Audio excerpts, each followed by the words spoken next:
5 soldiers shot right here in Georgia, and a lockdown at Fort Stewart has now been lifted with one shooter in custody. The president has been briefed, monitoring the situation, as has Department of Homeland Security. We don't know the soldiers' conditions, their names. We also don't know much about the shooter that is in custody. But we do know Fort Stewart here is a huge part of this community with 15,000 active military and civilians who call it home, and also a workplace here. The largest Army post east of the Mississippi, what led up to today's shooting.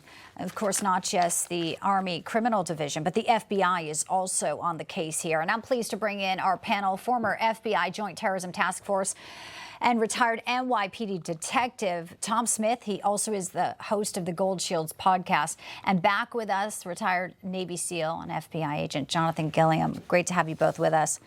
Tom, I'll start with you. FBI Terror Task Force, FBI immediately putting out a statement saying our Savannah office, which is the closest to Fort Stewart, involved here, working in coordination. How quickly do you think they can ascertain more information from the shooter in custody? Obviously, it comes down to if the person is willing to also speak as well. Who is that to? Tom, I started with you. Oh, Thank okay. you. Sorry.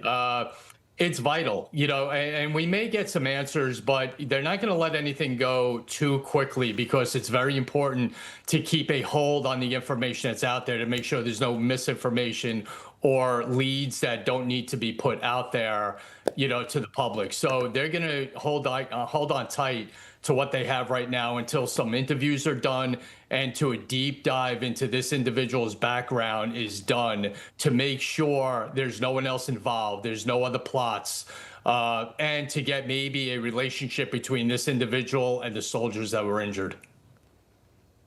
Yeah, and it is 5 soldiers. We do know that. That number has stayed steady. Jonathan, you were on the air with us right at the top of Newsline here as we were getting in new information. And at that point, it was an active shooter. At that point, we didn't know how many injured. It's sad that the number is even 5 so far. Fortunately, it has not turned fatal. To Tom's point, and that is really it. We are looking live here at the area hospital where they have been taken to. That is the after they got treatment on the base, taken over to the Wynn Army Medical Center. When you look at this situation, obviously cause for alarm. President is monitoring this. There's this new animation that we got in sort of showing the vast area, how big this is. For there to be a lockdown and then just 35 minutes later, the shooter in custody, that's pretty impressive work.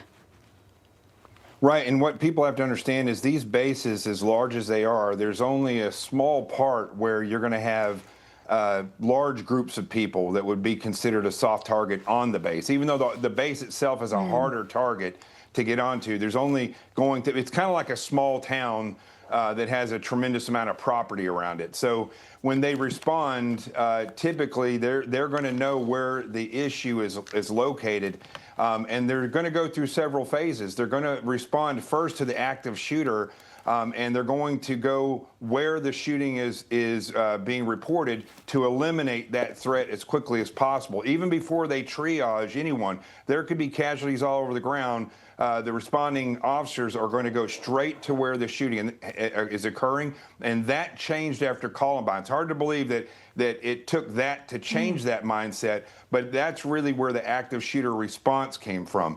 And so once they get there and they eliminate that threat, then they can start the triage. At the same time, they're trying to figure out what the motivation is of this individual and if there's others involved. And in the case of the military, they're also going to look and disseminate that information very quickly worldwide to see if there's any other issues going on at any other bases. Right, and try to connect dots. Right now, we don't hear of any other threats or lockdowns at other bases. That doesn't mean, though, that they're not looking at it because, to both of your points here, I mean, they're probably getting in a lot of intelligence right now as we speak. And it's wise to keep it close to the vest because you don't want misinformation of a story this big getting out. You don't want to have erroneous reports. We would hope we'd hear some more about the soldiers, though. Obviously, some good news would be welcome here as we know that they have been shot. And, Tom, Jonathan put up a point a short time ago that they're not carrying arms themselves, so they're kind of here and they're. It's a vulnerable situation for them. Yeah, and the perpetrator knows that, and that's the problem here. If he snuck something on or got access to a weapon, he knows that no one else on that base is armed, and that's throughout the military. And that's what's dangerous when you have someone of this mindset taking part in something like this. It's just evil because he knows everyone is not armed, and he just has a free shot at everyone around him. Free shot, 5 soldiers hit. There were also civilians there as well. So we don't know that amazing, how many had, escaped. It is. Go ahead, Jonathan. It's amazing that nobody is. I talked about that earlier. I just cannot get past this. I think we have to start giving that trust to these soldiers and airmen and Navy seamen, that they need to be trusted and tasked with carrying these weapons when they're on base. And these things could just instantly stop. The Nissan Hadel, that was characterized as a domestic issue when it was terrorism. And that's the other thing I think the military needs to do, is not fall under the let's put out protective types of press briefings.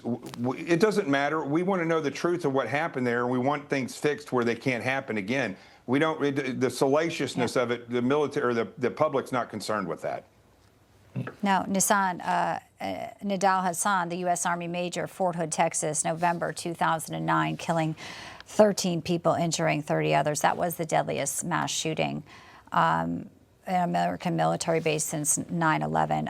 Obviously, right now, focusing on the situation in Fort Stewart. Really glad to have your expertise, Jonathan Gilliam and also Tom Smith. Certainly vital to what investigators are looking at now. I appreciate you, gentlemen.